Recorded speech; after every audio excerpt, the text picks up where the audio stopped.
नमस्कार दोस्तों, target times के ऑनलाइन प्लेटफॉर्म पे आपका बहुत बहुत स्वागत है। दोस्तों, आज का टॉपिक हमारा है भाषा यानी लैंग्वेज। क्या है भाषा, क्या है लैंग्वेज, आप आसानी से जानते हैं, फिर भी इसकी डिफिनीशन हो जाए। भाषा क्या होती है? भाषा एक तरह की ऐसा माध्यम है जिसके द्वारा व्यक्ति अपने मनोभावों को, अपनी बातों को, अपने व्यूज को, अपने मतों को, अपने विचारों को एक व्यक्ति से दूसरे व्यक्ति तक पहुंचाता है। जब हम किसी तरह के संवेगों का प्रदर्शन करते हैं, जब हम बोलते हैं, जब हम पढ़ते हैं, जब हम लिखते हैं, इन सभी में भाषा बेहद आवश्यक होती है। हालांकि भाषा के कई रूप हो सकते हैं। भाषा बोलकर भी होती है, कई बार भाषा हमारे फेस एक्सप्रेशन या हाथ पैर के इशारों से भी चलती है। जैसे हम किसी से बोले कि भाई ये काम मत करो, तो ये हमने मुंह से बोल दिया, ये भाषा है। लेकिन हमने उसको आंख दिखा दी जोर से, इसका मतलब ये काम मत करो, ये भी भाषा है। कई बार हम इशारा कर देते हैं मत करो, तो ये जो हमने हाथ से इशारा किया है ये भी भाषा है। यानी भाषा के लिए शब्दों के साथ साथ हमारे फेस एक्सप्रेशन, हमारे हाव भाव, हमारे चेहरे की जो मौलिकताएं हैं वो भी आवश्यक होती है। भाषा के बगैर अधिगम नहीं हो सकता है। कई बार लोग सोचते हैं भाषा के बगैर अधिगम नहीं होगा, तो जो लोग डीफ हैं, गूंगे बहरे हैं, वो कैसे पढ़ते होंगे? तो उनका सिस्टम अलग है। ब्रेव लिपि है या और ब्रेव लिपि तो ब्लाइंड लोगों के लिए, उनके लिए और चीजें होती हैं, लेकिन वो भी इशारों से बोलते हैं। और अभी तो मैंने बोला अगर आप इशारे से किसी को मना कर रहे हैं तो ये भी भाषा है। तो गूंगे लोग जो है, जिनकी जबान नहीं है, वो भी बोलते हैं, लेकिन वो फेस एक्सप्रेशन और हाथ के इशारों से बोलते हैं। तो हम लोग बात कर रहे हैं भाषा की। भाषा के 4 चरण हैं। भाषा में सबसे पहले होता है सुनना। सुनने के बाद होता है बोलना।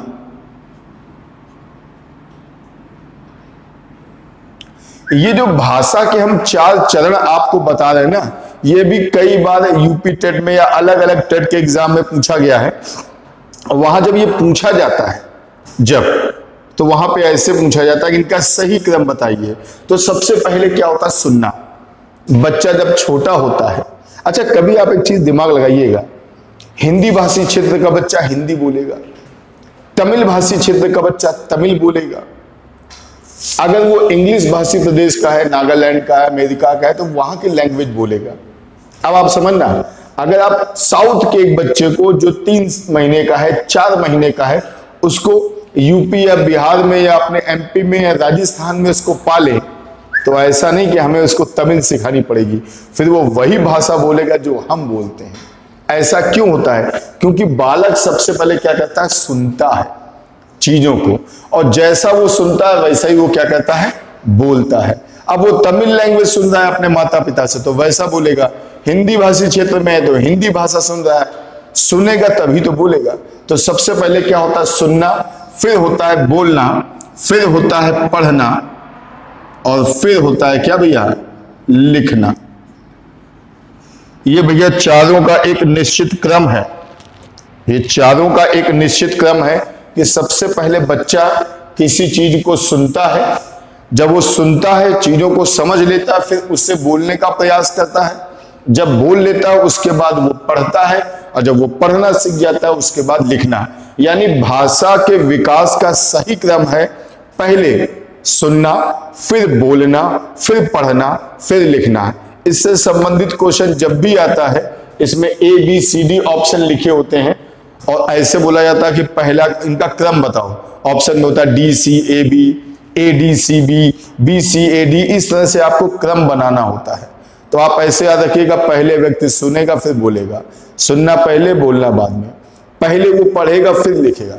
बोलते नहीं पढ़ना लिखना सीखो, यानी पहले क्या करेगा? पढ़ेगा, और उसके बाद क्या करेगा? लिखेगा। इतनी बात तो क्लियर हो गई होगी। अब बात करते हैं हम लोग भाषा विकास के चरण की। भाषा विकास क्या होता है समझिएगा। यहां पे हमने पहले से 9 चरण लिख के रखे हैं। आपसे हम पहले बता चुके हैं, कई बार हम बोर्ड पे पहले से लिख देते हैं। उसका रीजन होता है कि इसको लिखने में जो समय बर्बाद होगा, उतने समय में आपको हम कुछ चीजों को सिखा देंगे। तो देखिए, पहला है रुदन। रुदन का मतलब हो गया भैया रोना। भाषा विकास का सबसे पहला चरण क्या है? रोना। बच्चा क्या करता है? रोता है। भूख लगेगी तो भी रोएगा, तकलीफ होगी तो भी रोएगा, अंधेरे से डर लगेगा तो भी रोएगा, किसी अजनबी को देख लेगा तो भी रोएगा, कोई भी समस्या होगी तो सबसे पहले वो क्या करेगा? रोएगा। रोने से क्या होती है? उसकी चेहरे की मांसपेशियां चलती हैं, आंखों की पुतलियां चलती हैं, आंख से आंसू शुरुआत में नहीं निकलते, लेकिन जब निकलते हैं तो आंखों में आंसुओं की जो ग्रंथियां हैं, लैक्राइमल ग्लैंड्स यहां होती हैं आंसुओं की ग्रंथियां, ये सब विकसित होती हैं। और जब मुस्कुराएगा तो जो बच्चा रोता है वो मुस्कुराता भी है, तो मुस्कुराने और रोने से क्या होता है? उसके चेहरे के जितने भी ये मसल्स हैं वो सब एक्टिव होती हैं। तो किसी भी भाषा का पहला चरण है रोना, मुस्कुराना। उसके बाद होता है बड़बड़ाना। बड़बड़ाने का मतलब क्या है? बच्चा बोल नहीं कुछ पाता, लेकिन वो कुछ अस्पष्ट सी भाषा जैसे आ बा ऐसे बोला करता है, बड़बड़ाता है, इसको बोलते हैं बड़बड़ाना। तीसरा होता है हाव भाव का प्रदर्शन करना, फेस एक्सप्रेशन। अभी हमने आपसे बताया कि भाषा में तीनों चीजें हैं। चेहरे के भाव, हाथ पैर प्रदर्शन, हाथ पैर से, और तीसरा भैया बोलना। ये तीनों ही भाषा में हैं। चेहरे के भाव, जैसे आपने किसी से कहा साहब ये काम हम करें कि ना करें, तो हम कुछ ना बोलें कि आपको करना है कि नहीं करना है, लेकिन आप लैंग्वेज, मेरा चेहरा देख के जान जाओगे कि हम कहना क्या चाहते हैं, ये काम करना चाहिए या नहीं। अगर करना चाहिए तो मेरी भाव भंगिमा सामान्य होगी, हम मुस्कुराएंगे, और नहीं करना होगा तो हम आंखें निकालेंगे या इस तरह से चेहरा बना लेंगे कि आदमी समझ जाएगा ये काम इनको पसंद नहीं है। हाथ पैर का प्रदर्शन कैसे? किसी ने हमसे कहा हम अंदर आ जाए, हमने ऐसे कर दिया, हाथ से इशारा किया, मैंने हाथ पैर लिखा है लैंग्वेज बनाने के लिए, हाथ का प्रदर्शन, हमने हाथ से बोल दिया नहीं, या हमने ऐसे इशारा कर दिया, ये क्या है? ये भी एक तरह की भाषा है। और तीसरा बोलना, जो हम कर रहे हैं, जिनकी जबान नहीं वो क्या करते हैं? वो इनसे प्रदर्शन करते हैं, हाथों से इशारा करेंगे कि हमें ये चाहिए। या वो आपने देखा होगा कई न्यूज चैनल आते हैं जिनमें जो लोग बोल नहीं पाते उनकी लैंग्वेज होती है, भाषा होती है, तो वो इस तरह के इशारे करते हैं, ऐसे ऐसे करते हैं, ऐसे ऐसे। या जिसने फिल्म देखी हो ब्लैक, उसमें हालांकि अंधी लड़की थी, लेकिन वो भी इस तरह से लैंग्वेज बोलती करती थी। तो ये हाथ पैर का प्रदर्शन या चेहरे के भाव, बोलना, तीनों ही आवश्यक है। तो इसमें नंबर 3 पे क्या आया? हाव भाव दिखाना। बच्चा मुस्कुराता है, हंसता है, किसी को देख के अपने हाथ फैलाता है। आपने देखा होगा छोटा बच्चा है, 7 महीने का, 8 महीने का, 9 महीने का, लेटा हुआ है, वो अपने किसी परिचित को, मम्मी या पापा को देखकर ऐसे हाथ बढ़ा देता है लेटे। इसका मतलब क्या होता है? इसका मतलब है हम आपका स्वागत करते हैं, या आप मुझे गोदी में ले लो, या आपको हम प्यार करते हैं, या आपके साथ रहना चाहते हैं। या कभी कभी आप किसी बच्चे को गोदी में घुमा रहे हो और आप घर के अंदर जाने लगो तो वो उधर की ओर देखेगा, कहां? सड़क की ओर या छज्जे की ओर, मतलब वो ये कहना चाहता है कि हमें वहां ले चलो। तो हाव भाव के प्रदर्शन।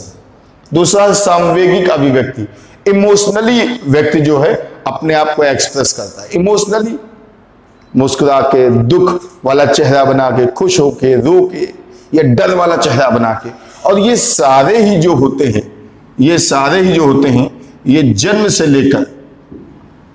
से लेकर लगभग 15 माह तक होते हैं। 15 माह का मतलब भैया 1 साल 3 महीना, लगभग आप कह सकते हो 1.25 साल तक ये चारों फेस एक्सप्रेशंस, यानी रोना, बड़बड़ाना, हाव भाव का प्रदर्शन करना और अपने इमोशन को दिखाना, ये चारों कब होते हैं? जन्म से लेकर 15 माह तक। 15 माह के बाद ये 5 चीजें आने लगती हैं। 15 माह के बाद क्या क्या होता है भैया? भाषा अवबोध। 15 महीने का मतलब 1.5 साल का बच्चा, उसके अंदर थोड़ी थोड़ी भाषा का ज्ञान होने लगता है। हाँ या नहीं बोलना, या पानी के लिए बोलना, या सोना है, या उसको बाथरूम जाना है, तो कुछ शब्दों का इस्तेमाल वो करने लगता है, कुछ शब्द वो जानने भी लगता है। पानी के लिए उसे क्या बोलना है, हालांकि ये एक अलग की बात है कि हम लोगों के यहाँ बच्चों की लैंग्वेज अलग होती है, 15 माह के बाद 16 महीने का बच्चा, 18 महीने का बच्चा है, वो खाने को क्या बोलता है, रोटी को क्या बोलेगा, दूध को क्या बोलेगा, बिस्किट को क्या बोलेगा, चिड़िया को क्या बोलेगा, अपने घर में जो पेट है उसको क्या बोलेगा, उसकी एक अलग भाषा होती है। लेकिन फिर भी भाषा का बोध उसके अंदर आने लगता है।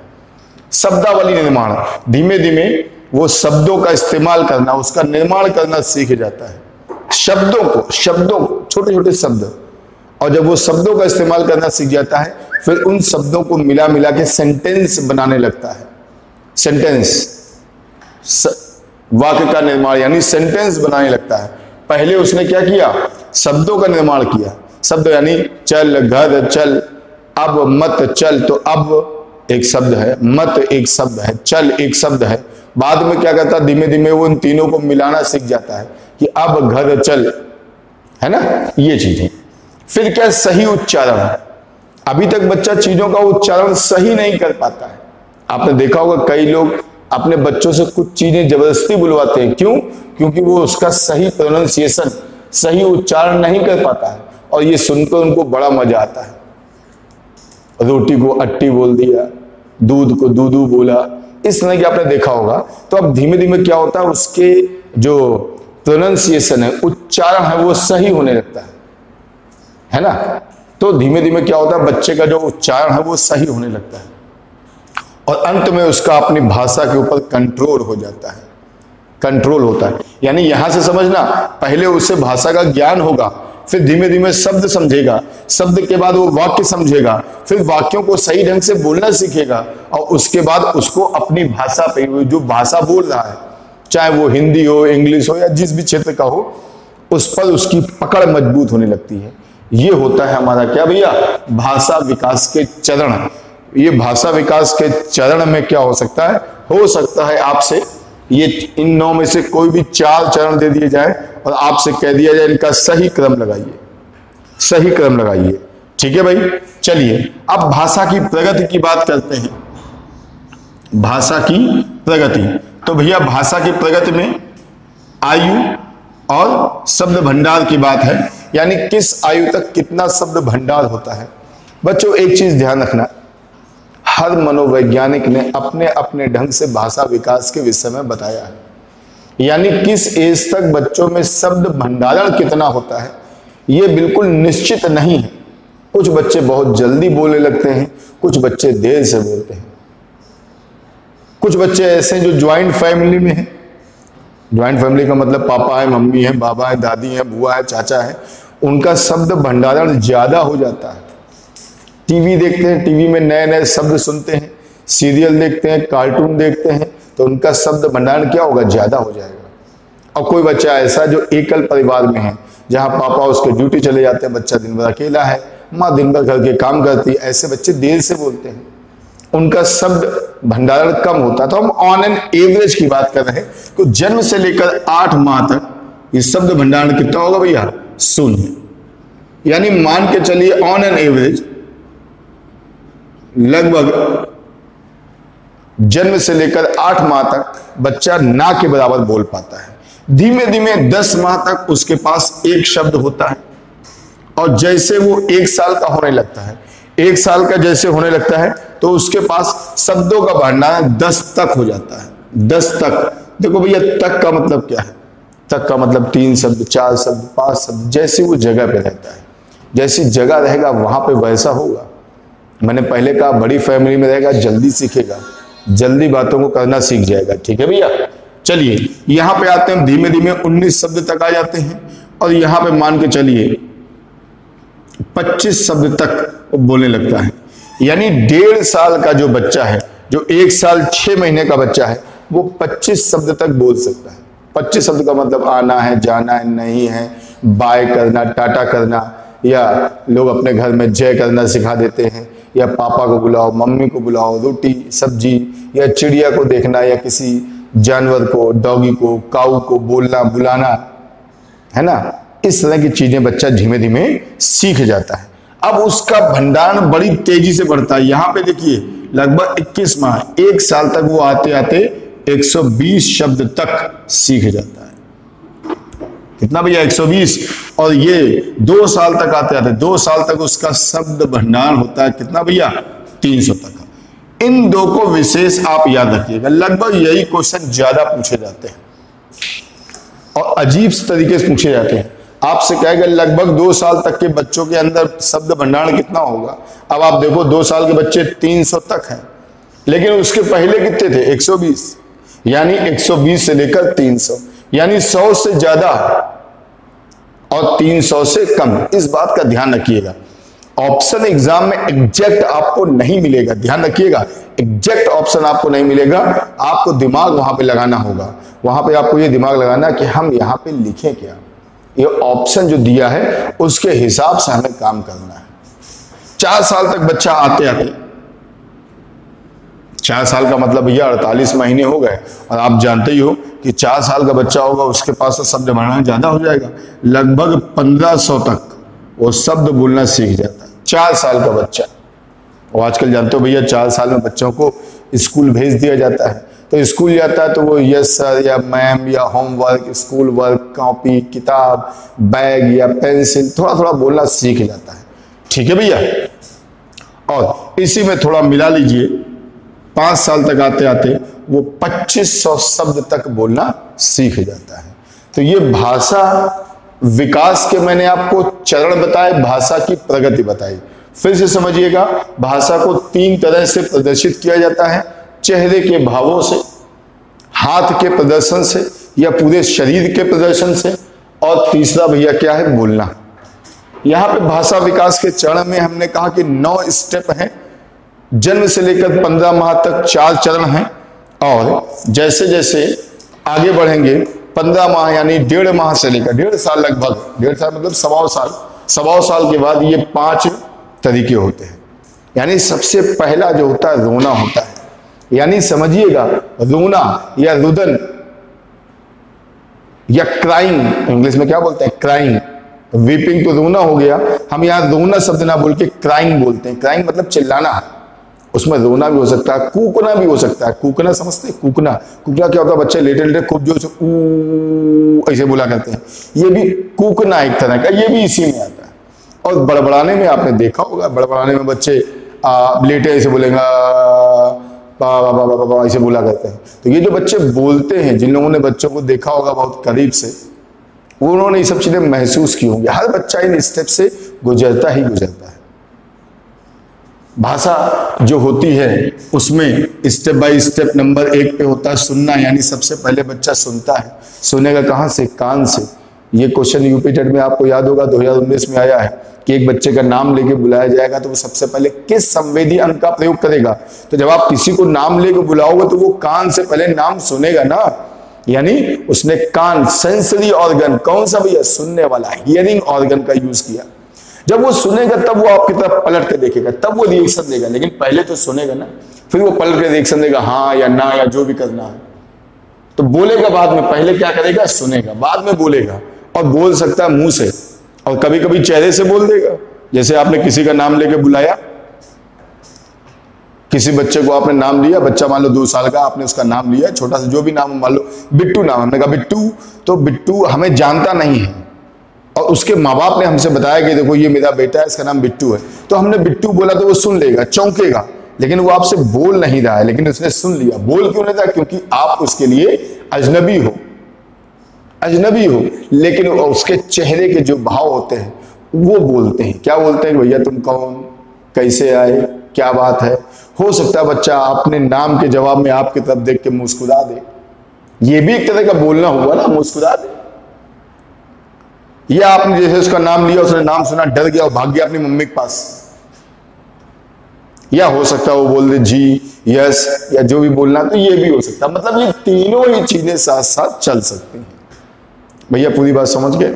अब हम लोग बात करेंगे आगे की, आगे इसके आगे स्टेप हम लोग देखते हैं।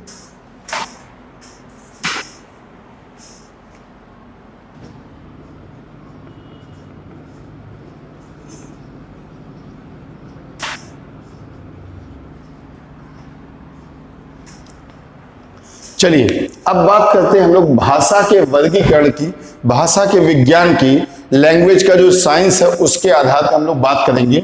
भाषा जो होती है उसका जब वर्गीकरण करते हैं तो उसमें 3 चीजें हमें साफ निकल के आती हैं। एक स्वनिम जिसको ध्वनिग्राम बोलते हैं, एक रूपिम जिसे रूपग्राम बोलते हैं, और तीसरा वाक्य विन्यास है। एग्जाम के दृष्टिकोण से ये शुरुआत वाले दोनों बड़े इंपॉर्टेंट हैं और हर बार ये आ जाते हैं, लोग कंफ्यूज रहते हैं।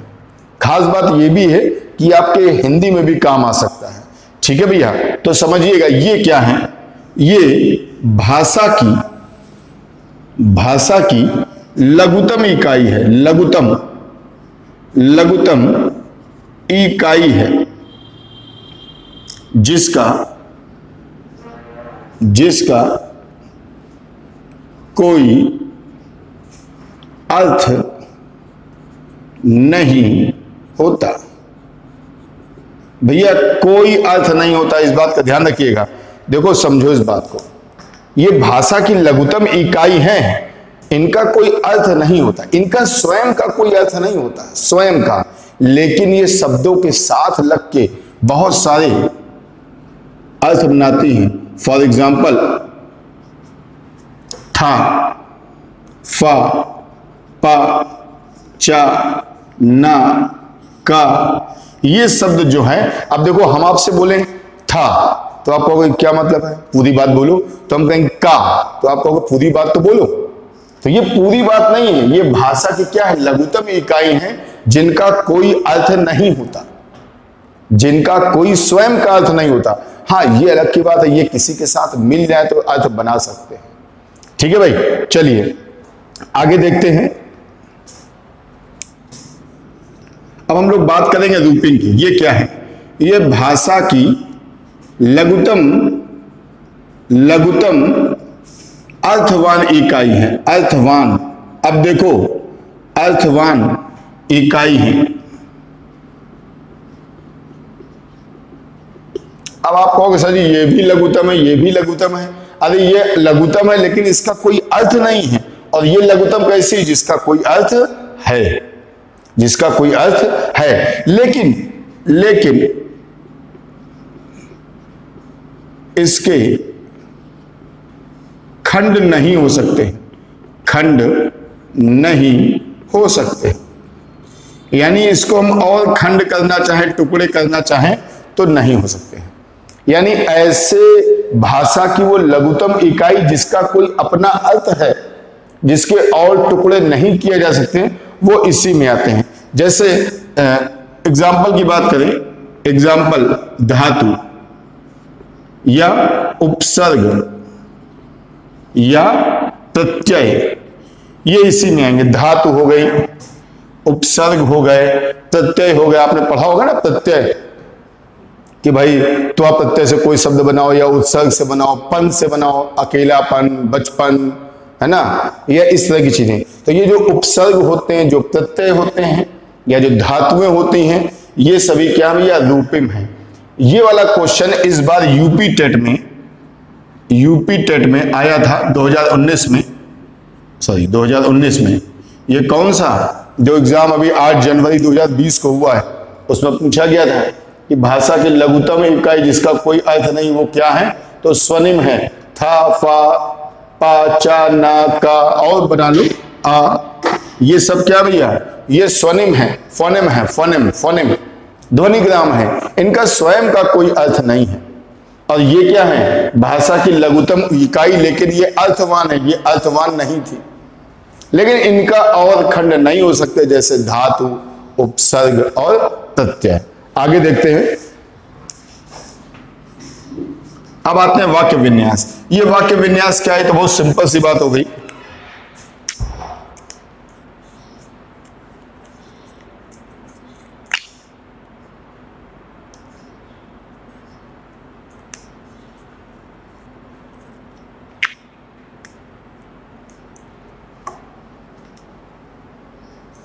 जिन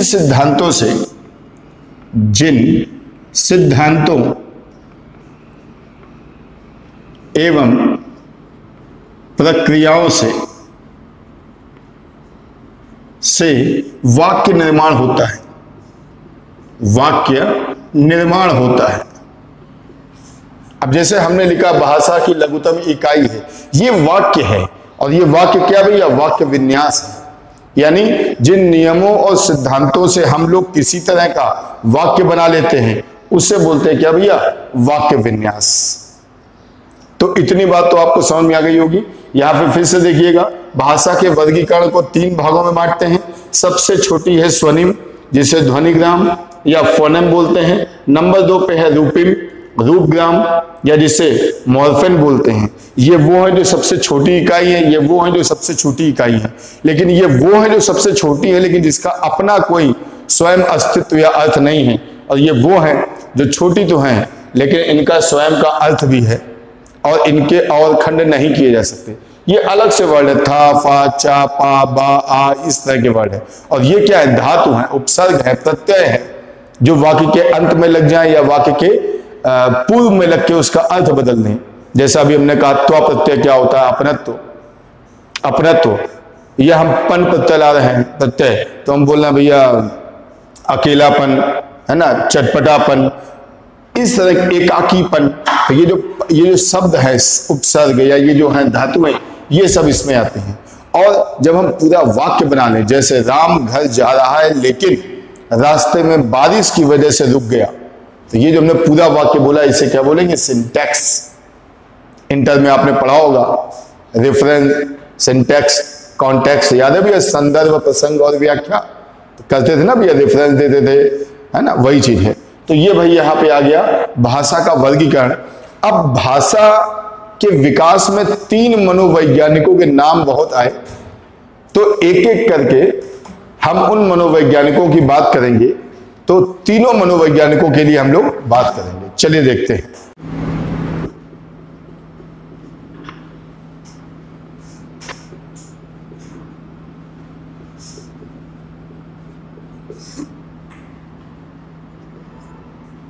चलिए बात करते हैं पहले भाषा मनोविज्ञान के सबसे वेल नोन एक साइकोलॉजिस्ट की। नाम है नोआम चॉम्स्की। सभी ने सुना होगा, नोआम बोल दो, नॉम बोल दो, चॉम्स्की सबने सुना होगा। और आपने ये यूपी टेट में शायद ही कोई, या टेट में शायद ही कोई स्टूडेंट ऐसा हो जिन्होंने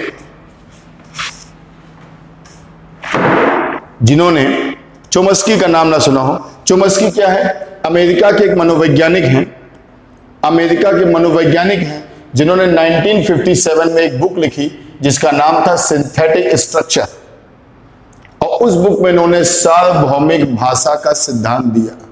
सार्वभौमिक भाषा का सिद्धांत। इस सिद्धांत में इन्होंने क्या कहा, इस सिद्धांत में कहा कि बच्चे के अंदर जन्म से ही भाषा को सीखने का एक जन्मजात गुण होता है। भाषा को सीखने का एक जन्मजात गुण होता है। इन्होंने तो यहां तक कह दिया कि बच्चे के दिमाग में मानो एक मशीन लगी होती है जो भाषा के व्याकरण को समझ लेता है। और इस मशीन का नाम इन्होंने दिया LAD। इसका भैया फुल फॉर्म पूछा जा चुका है, लैंग्वेज एक्विजिशन एंड डिवाइस। यानी ये वो एक डिवाइस है, हालांकि ऐसा होता नहीं है, लेकिन इनका मानना था, मतलब इसका मतलब समझिएगा, ये कोई डिवाइस नहीं जो हमारे दिमाग में लगी हो। इनका कहना था बच्चे के दिमाग LAD जैसा काम करता है, जो कि बच्चों को आंतरिक वातावरण, आंतरिक व्याकरण मजबूत करता है। व्याकरण मजबूत करता है, यानी बच्चे के अंदर भाषा को सीखने का, भाषा को बोलने का एक जन्मजात गुण होता है। ऐसा सभी बच्चों में होता है। इसे सार्वभौमिक भाषा का सिद्धांत कहते हैं। इनका कहना था मानो बच्चों के दिमाग में एक डिवाइस लगी है, जिस डिवाइस का नाम रखा इन्होंने LAD।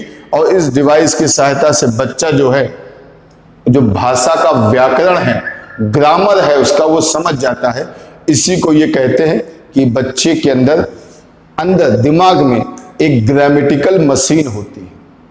इसको देख लीजिए भाई, क्योंकि कुछ लोग फुल फॉर्म इस तरह के जो होते हैं उनको नोट कर लेते हैं। नोट कर लीजिएगा भाई, देख लीजिएगा फटाफट, इसको नोट करिए। ठीक है भैया। इन्होंने क्या कहा कि भाषा अर्जन की जन्मजात एवं विशिष्ट क्षमता बच्चों में होती है। विशिष्ट क्षमता बच्चों में होती है। यहां पे एक चीज समझिएगा, इसको आपने देख लिया होगा। हम 2-3 नाम आपके सामने लिख रहे हैं, समझिएगा। एक तरफ हम लिख रहे हैं चोम्स्की। चोम्स्की का कहना था भाषा जन्मजात है,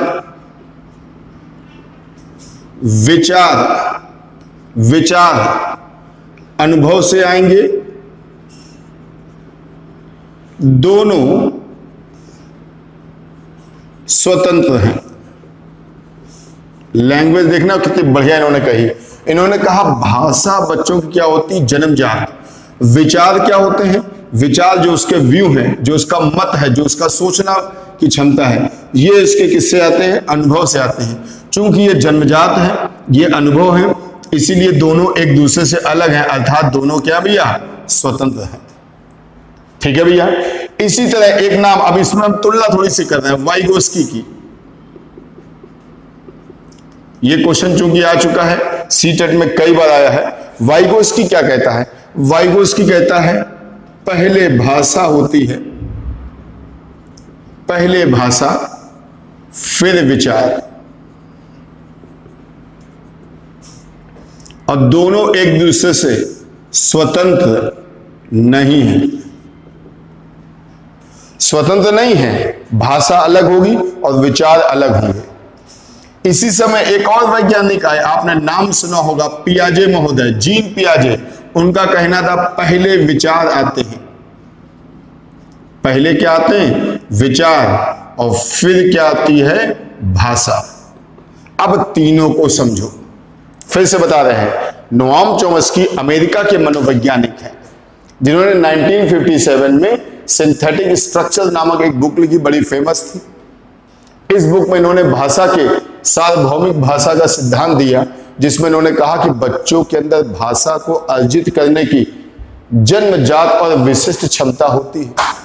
उनके दिमाग में मानो एक इंस्ट्रूमेंट लगा होता है जो भाषा के व्याकरण को पकड़ लेता है। मानो इंस्ट्रूमेंट लगा होता है, इंस्ट्रूमेंट है नहीं, उन्होंने कहा मानो इंस्ट्रूमेंट लगा होता है, और उस इंस्ट्रूमेंट का नाम ये देते हैं LAD। इसका फुल फॉर्म भी पूछा जा चुका है। नोआम चोम्स्की का मानना था कि भाषा हमारी जन्मजात होती है, विचार अनुभव से आते हैं। भाषा जन्मजात है, विचार जन्म के बाद उम्र के साथ साथ आते हैं। दोनों ही एक दूसरे से बिल्कुल क्या है, स्वतंत्र है। वाइगोस्की कहते हैं कि साहब पहले भाषा आती है फिर विचार आते हैं, दोनों एक दूसरे से स्वतंत्र नहीं है। पियाजे ठीक इसी के उल्टे हैं, पहले विचार आते हैं फिर भाषा होती है। लेकिन हाँ, दोनों लोग एक, देखो यहां पे देखो, वाइगोस्की कह रहे हैं पहले भाषा, ये कह रहे हैं बाद में भाषा, ये कह रहे हैं बाद में विचार, ये कह रहे हैं पहले विचार। अंतर है, लेकिन एक चीज में दोनों एक मत थे, एक चीज में दोनों एक मत थे। क्या? दोनों का मानना था भाषा अलग होती है, विचार अलग होते हैं। भाषा अलग होती है और विचार अलग। कैसे? कैसे? हमने फोन किया, या चलिए लॉकडाउन चल रहा है, हम बहुत परेशान हैं, मेरे किसी स्टूडेंट ने फोन किया या मेरे किसी रिलेटिव ने फोन किया हमसे जो उम्र में बड़ा है, कि भाई क्या हाल चाल है, तो हम क्या कहेंगे, भैया लॉकडाउन चल रहा है, भूखों मर रहे हैं, या बिल्कुल हालत पतली है, या बिल्कुल मरने की कगार पे हैं। तो जब हम बोलते हैं हम लॉकडाउन चल रहा है, हम भूखों मर रहे हैं, जरूरी थोड़ी हम भूखों मर ही रहे हों। अगर भूखों मर रहे होंगे तो फोन से बात क्यों कर रहे होंगे, फोन भेज देंगे, खाना खा लेंगे, खाना इंपॉर्टेंट ना कि फोन। लेकिन हमारी भाषा अलग है, विचार अलग है। हमने अपने दोस्त को, जो हमें बहुत चाहता है, जिसके साथ हम दिन भर रहते हैं, बहुत प्रेम है उससे, हमने फोन किया, फोन उठते ही हमने सबसे पहला शब्द कहा कि कहाँ मर गए यार, आए नहीं। कहाँ मर गए यार, आए नहीं। जो मर जाएगा वो आएगा कैसे? तो हम बोल रहे हैं कहाँ मर गए, इसका मतलब रियल में वो मर नहीं गया है, ये मेरी भाषा है। लेकिन विचार मेरा क्या है कि अब तक तुम आए क्यों नहीं, इसीलिए तुमसे हम कह रहे हैं मर गए। तो देखो भाषा अलग है, विचार अलग है। या हमने किसी को फोन किया, आपने बहुत ही हंसी मजाक वाला, मेरा दोस्त है, हमने फोन किया, हाँ भाई जिंदा हो, जिंदा हो तो आ जाओ, जिंदा हो तो आ जाओ। ये क्या बात हुई? हम उसके मरने की कामना थोड़ी कर रहे हैं, लेकिन मेरी भाषा है कि जिंदा हो, हमें तो मालूम है वो जिंदा है, तो मेरी भाषा अलग है, विचार अलग है। हम लोग कोचिंगों में पढ़ाते हैं, अब तो मान लो कोचिंग में है, पहले कॉलेज में थे, वहां छोटे बच्चे 9-10 के होते थे, उनको डांटते थे। और डांटते क्या थे कि एक थप्पड़ मार देंगे अभी तुम बिल्कुल सीधे हो जाओगे। क्या मेरे एक थप्पड़ मारने से कोई व्यक्ति सीधा हो जाएगा? अगर वो सीधा हो जाए तो हम थप्पड़ मारने के पैसे भी तो लें कि भैया लड़के को सीधा कराना है, थप्पड़ खाना पड़ेगा, उसके बदले में पैसा दो। लेकिन मेरी भाषा क्या है, मार देंगे थप्पड़ सीधे हो जाओगे, लेकिन मेरा विचार ये नहीं कि हम तुम्हें सीधा ही कर देंगे, हम केवल धमका रहे हैं कि ये काम मत करो। तो मेरी भाषा अलग होती है, विचार अलग होते हैं, इस बात में दोनों लोग एक मत थे। ठीक भाई, इतनी बात समझ में आ गई? तो ये हमारे चौबस्की भैया, जिसको स्क्रीनशॉट लेना हो फटाफट ले लीजिए, आगे बढ़ना है हमको। चलिए आगे बढ़ना है। नोआम चौबस्की पूरा आपने देख लिया। अब हम लोग बात करेंगे हाइडर की। हाइडर तो पहला नाम हो गया नोआम चौबस्की का। अब बात करेंगे हम लोग हाइडर की।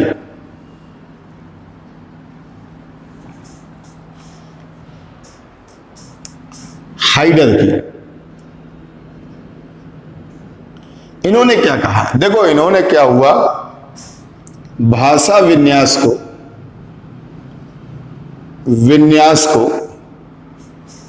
लिंग भेद से जोड़ दिया।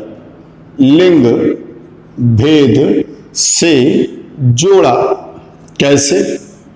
इन्होंने कहा भैया बॉयज और गर्ल्स अलग अलग। क्या कहा इन्होंने? कहा लड़कियों के पास शब्द भंडार ज्यादा होता है, शब्द भंडार अधिक है, और लड़कों के अंदर शब्द भंडार क्या है भैया? कम है। और क्या कहा? इनका व्याकरण बहुत अच्छा होगा, व्याकरण अच्छा होगा। और इनका व्याकरण क्या बोल दिया? व्याकरण अच्छा नहीं होगा। इसका मतलब समझना है, इनका कहना था लड़कों के पास शब्द भंडारण उतना अच्छा नहीं होता है, वो छोटे छोटे शब्दों का इस्तेमाल करते हैं, छोटे छोटे वाक्यों का इस्तेमाल करते हैं, उनका व्याकरण भी अच्छा नहीं होता है, उनके अंदर कलात्मकता नहीं होती है। जबकि लड़कियों के पास शब्द भंडारण अच्छा होता है, उनकी बोलने की स्टाइल अच्छी होती है, उनका ग्रामेटिकली अच्छा होता है, शब्दों को वो जिसे कहते हैं ना कि शब्दों को मनोभावों की चाशनी में लपेट के वो अच्छे से प्रस्तुत कर सकती हैं। लेकिन लड़के उसको चाशनी में लपेट के नहीं बोलते हैं, लड़के सीधा और खड़ी भाषा बोल देंगे, अक्खड़पन से जवाब देंगे। इसी बात को कोई लड़की बोलेगी किसी शब्द को तो उसके वाक्य का विन्यास अलग होगा। एक बच्ची अपने पापा से मान लो कोई चीज मांगती है, मेरी छोटी बच्ची मान लो कुछ चीज मांगती है, तो वो पूरी भूमिका बना के मांगती है कि पापा डांटेंगे तो नहीं, एक बात आपसे पूछनी है, एक मोबाइल थोड़ी देर दे दीजिए मुझे काम है। वो इतनी बात बोलेगी। और लड़का इतनी बात नहीं बोलेगा, बेटा भागता हुआ आएगा, मोबाइल छीन के भाग जाएगा, या सीधे बोलेगा पापा उसे 1 मिनट को 1 मिनट दे दे। और आपकी बात आप उसको जवाब दे उसके पहले मोबाइल ले जा चुका होगा। तो लिंग भेद के आधार पर कि लड़कियों और लड़कियों में भाषा का विन्यास कैसे होता है, ये हाइडर ने कहा। हालांकि इनका बड़े अधिकतर मनोवैज्ञानिक समर्थन करते हैं, मानते हैं कि लड़कियां कलात्मक कार्यों के लिए, जैसे रंगोली बनाना है, कुकिंग करना है, घर को सजाना है, वाक्यों को बोलना है, गीत संगीत के लिए हैं, वो ज्यादा अच्छी होती हैं। तो ऐसा मानना था। तो हाइडर वो पहला व्यक्ति था जिसने भाषा विन्यास को जोड़ दिया। किससे भैया? लिंग भेद के आधार पर। इसको भी देख लीजिएगा भैया, ठीक है भैया। यानी लड़के जो होंगे अपनी वाक्य को, अपनी भाषा को, अपनी बात को सही ढंग से पेश नहीं कर पाएंगे। क्यों? क्योंकि उनका डिक्शनरी भी छोटी है, उनके पास बोलने की जो स्टाइल है, कलात्मकता है, सटीकता है, वो नहीं इतनी अच्छी है, ग्रामेटिकली वो अच्छे नहीं है। लेकिन लड़कियां अपनी बात को बहुत अच्छे से प्रस्तुत कर सकती हैं। क्यों? उनके पास शब्द ज्यादा है, उनके पास ग्रामेटिकली पोर्शन उनका मजबूत है, उनको शब्दों में कलात्मकता लानी आती है। भैया आप लोगों ने हिंदी पढ़ी होगी, हिंदी में एक शब्द आता है रस। रस क्या होता है? रस लोग बोलते हैं भैया रस या अलंकार, ये क्या होते हैं? शब्दों की, वाक्यों की खूबसूरती को बढ़ा देते हैं। हमने पढ़ा ना, कनक कनक से सौगुनी मादकता अधिकाय या खाए बहुराय जग व पाए बहुराय। अब आप कोई अच्छी बात बोल लो, उसमें ये चीज डाल दो तो एक एक्सप्रेशन अलग ही हो गया आपका। एक एक्सप्रेशन बोला मैंने, एक इंप्रेशन अलग हो गया। क्यों? हमने बीच में कलात्मकता डाल दी, कोई शेर डाल दिया, कोई कविता डाल दी, कोई लोकोक्ति डाल दी, कोई रस डाल दिया, कोई छंद डाल दिया, या कोई उसमें कविता डाल दी। ये लड़कियों के अंदर ज्यादा होती है, लड़कों के अंदर कम। लड़के अपनी बात को सही ढंग से इसलिए नहीं कह पाते। आप इसको ऐसे भी कह सकते हो, लड़के स्ट्रेट फॉरवर्ड बोल देते हैं, जल्दी से बोल देते हैं। या आप और घरेलू भाषा में बोलो तो लड़के खड़ी भाषा में बोलते हैं, लड़कियां सोच समझ के बुद्धि का इस्तेमाल करके कलात्मकता के साथ बोलती हैं। ऐसा कहने वाला पहला वैज्ञानिक कौन था? मनोवैज्ञानिक हाइडर थे। और मान के चलिए 99% मनोवैज्ञानिक इनकी इस बात का समर्थन करते हैं। तो ये दो मनोवैज्ञानिक हो गए। चलिए बात करते हैं हम लोग तीसरे मनोवैज्ञानिक थी। तीसरे मनोवैज्ञानिक हमारे स्किनर महोदय हैं। तीसरे मनोवैज्ञानिक कौन है भैया? स्किनर महोदय हैं। स्किनर महोदय ने क्या कहा? स्किनर महोदय ने कहा कि बच्चे की जो भाषा होती है उसके लिए सर्वाधिक महत्वपूर्ण होता है क्या? अनुकरण। क्या भैया? अनुकरण, इमिटेशन। अनुकरण का मतलब क्या होता है भैया? नकल। यानी भाषा के लिए सर्वाधिक महत्वपूर्ण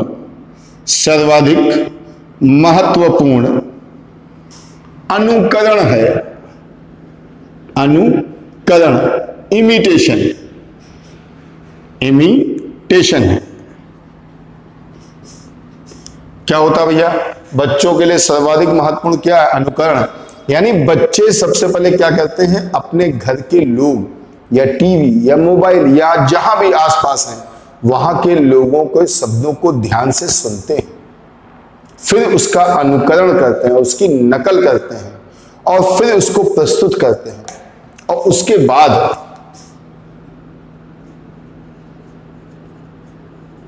पुनर्बलन के आधार पर, यानी रीइंफोर्समेंट के आधार पर उनकी भाषा का विन्यास होता है। तो पहले तो उन्होंने ध्यान से सुना, बाद में उन्होंने करी उसकी नकल, और नकल करके उस चीज को उन्होंने बोला। अब पुनर्बलन क्या है? जब नकल करके उन्होंने बोला वाक्यों को, और उस वाक्य को बोलने से उसे शाबाशी मिली, लोगों ने कहा तुमने बड़ा अच्छा बोला, तो उसे सकारात्मक पॉजिटिव रीइंफोर्समेंट मिला और वो उस चीज को और भाषा को विकसित करेगा। अगर निगेटिव इन्फोर्समेंट मिला, किसी बच्चे ने कोई एब्यूजिंग लैंग्वेज सीख ली है, कोई अच्छा गाना नहीं सीखा, गंदा गाना सीख लिया है, कोई गंदी लैंग्वेज टीवी में देख ली, साउथ की कोई मूवी में देख ली, या किसी से लड़ते झगड़ते किसी ने कुछ सुन लिया, अब उसने वो लैंग्वेज का इस्तेमाल किया तो उसे डांट पड़ी मतलब निगेटिव रीइंफोर्समेंट मिला, तो वो उस चीज को नहीं सीखेगा। यानी स्किनर महोदय क्या मानते हैं? स्किनर महोदय मानते हैं कि भाषा के लिए सर्वाधिक महत्वपूर्ण क्या भैया? अनुकरण है। ठीक है भैया। और उन्होंने क्या कहा कि बच्चे शब्दों को, ध्वनियों को, भाषा को, व्याकरण को लोगों से सीखते हैं, देखते हैं, बाद में उसका अनुकरण करते हैं, बाद में उसका पुनर्बलन होता है। अब पुनर्बलन है तो आप जानते हो पुनर्बलन दोनों होते हैं, पॉजिटिव भी होता है और नेगेटिव भी होता है। पॉजिटिव पुनर्बलन मिलेगा तो बच्चा सीखेगा, और नेगेटिव पुनर्बलन मिलेगा तो उसे नहीं सीखेगा, या उसे भूल जाएगा, या डांट पड़ जाएगी उसको, किसी चीज के लिए ज्यादा डांट पड़ेगी तो वो सोच जाएगा भाई ये काम अपने को नहीं करना है। ठीक है भाई। तो ये हमारा भाषा का पूरा एक जो भाषा एवं विचार की बात थी, मैंने इसमें पूरा बता दिया है। चॉम्स्की वाला थोड़ा सा ध्यान रखिएगा, है ना, क्योंकि चॉम्स्की वाला इंपॉर्टेंट ज्यादा है। आप ये मान के चलिए बच्चा जो होता है लगभग बोलना जो सीखता है, यानी संपूर्ण आप कह सकते हो कि स्थायी तो नहीं होता है, लेकिन फिर भी भाषा बोलना जो है, भाषा